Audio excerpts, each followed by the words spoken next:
Le deuil est un long chemin, un marathon. C'est une expérience intime et épuisante que beaucoup vivent dans la solitude, parfois par choix, mais aussi souvent comme une contrainte. Pourtant, le deuil est une épreuve qui va nécessiter que vous mobilisiez toutes vos ressources et votre entourage est la plus aidante d'entre elles.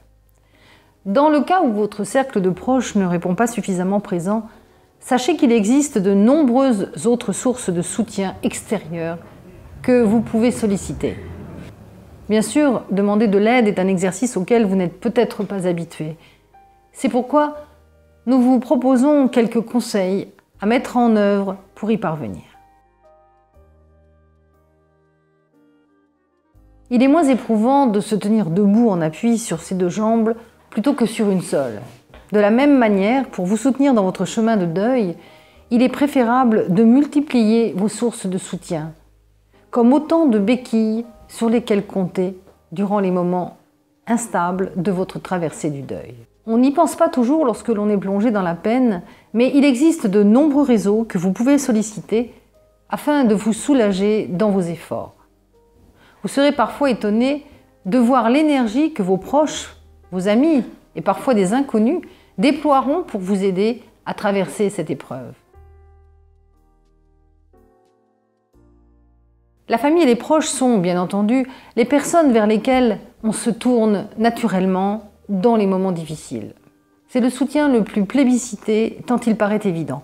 Néanmoins, malgré l'amour qu'ils vous portent, vos proches ne sont pas toujours disponibles, ni en capacité de vous aider. Dans le cadre d'un deuil familial, ils sont aussi concernés par la perte et pris par leur propre vécu de deuil. Cela ne leur permet pas toujours de vous consacrer l'attention dont vous avez besoin.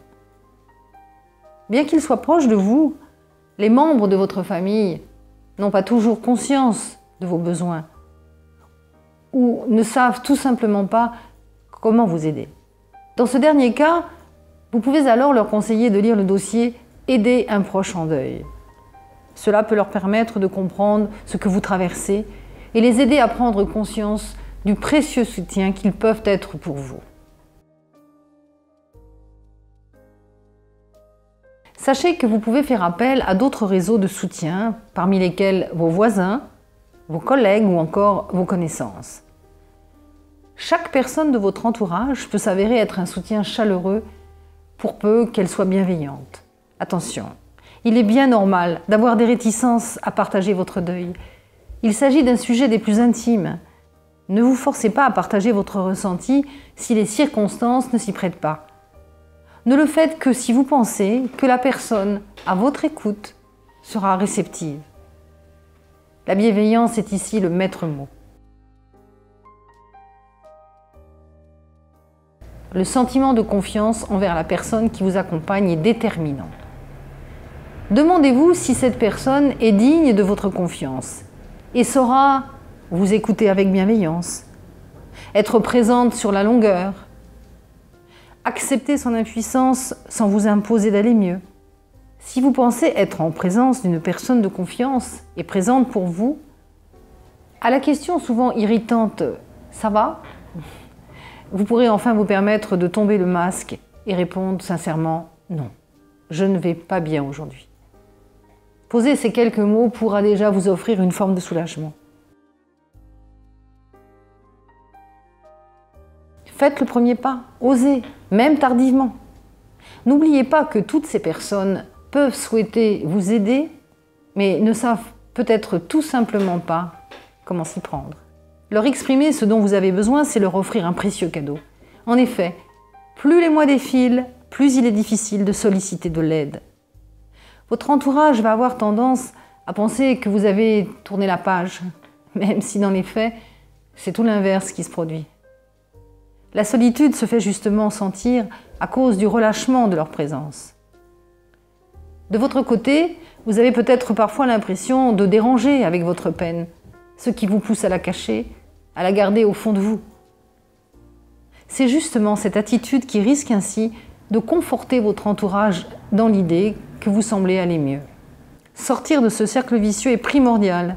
C'est pourquoi, même si exprimer vos besoins peut s'avérer une épreuve complexe, c'est une première étape importante à franchir.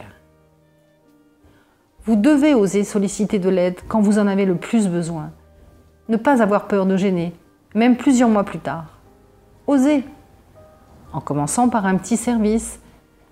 Demandez par exemple à un proche de vous aider pour certaines courses ou organiser des paperasses pour lesquelles vous n'arrivez pas à mobiliser votre énergie. Leur signifier ce qu'ils peuvent faire pour vous n'est pas chose facile, mais dites-vous que faire cela, c'est déjà accomplir une moitié du chemin, leur faciliter ce qu'il y a de plus dur pour eux et leur offrir l'opportunité de vous aider. Essayez de dépasser vos peurs et osez demander une aide concrète. Chacune des personnes de votre entourage a des qualités et des défauts. Identifiez le type de soutien que peut vous apporter cette personne et exprimez-lui ce dont vous avez besoin. Un coup de main pour une tâche quotidienne de la part d'un membre bricoleur de la famille, l'écoute attentive d'un ami qui saura vous aider à exprimer certains sentiments qui vous tiennent à cœur, ou encore la simple présence physique d'un voisin disponible durant les moments de solitude les plus difficiles. Pour certains, il n'est pas facile de solliciter de l'aide car cela revient à admettre le sentiment de solitude, l'absence de proches, leur indifférence ou leur manque de considération face à votre souffrance qu'ils ne comprennent pas. Ce n'est pas une étape que l'on peut franchir sans peine, c'est pourquoi il existe une multitude d'autres réseaux de soutien. Des associations constituées de bénévoles sont présentes partout en France. Elles sont là, disponibles pour vous accueillir tel que vous êtes. Écoute téléphonique, entretiens individuels, ateliers d'écriture, groupes de parole pour enfants ou pour adultes. Leurs actions sont nombreuses. Vous trouverez à n'en pas douter une forme d'aide qui fait écho en vous. N'hésitez pas à les contacter. Il est important de pouvoir partager son témoignage avec des personnes qui peuvent vous comprendre, qui ont vécu la même perte et les mêmes épreuves. Le virtuel peut également être un pas difficile à franchir, mais il vous apportera de vrais soutiens, de vrais liens. C'est comme cela que s'est créé le premier forum d'entraide, un espace d'échange et de réconfort qui réunit aujourd'hui une vraie communauté de soutien mutuel. La souffrance ne s'endort pas toujours au coucher du soleil, au contraire, la tombée de la nuit est souvent propice à son réveil. Sachez que des personnes bienveillantes sont là pour vous lire en respectant votre intimité dans un cadre sécurisé et modéré. Nous espérons sincèrement que vous trouverez sur le forum d'entraide une écoute et l'attention dont nous avons tous besoin dans ces moments difficiles. Le deuil est un chemin de vie très particulier. Accompagner une personne qui traverse cette épreuve demande des connaissances, une formation et une expérience particulière. Nous savons qu'il n'est pas facile de trouver un professionnel ayant une formation ou une sensibilité pour le thème du deuil. C'est pourquoi nous élaborons un répertoire national des professionnels ayant fait une formation ou ayant une expérience dans ce domaine. Si vous souhaitez un contact dans votre région, vous pouvez nous écrire.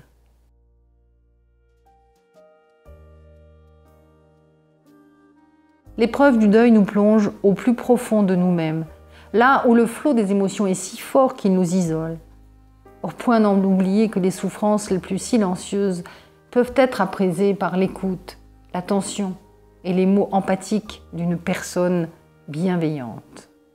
Même si vous vous sentez épuisé et que cela peut vous paraître insurmontable, vous devez oser demander de l'aide. Je suis sûre que vous trouverez une forme de soutien capable de vous apporter un peu du réconfort dont vous avez besoin.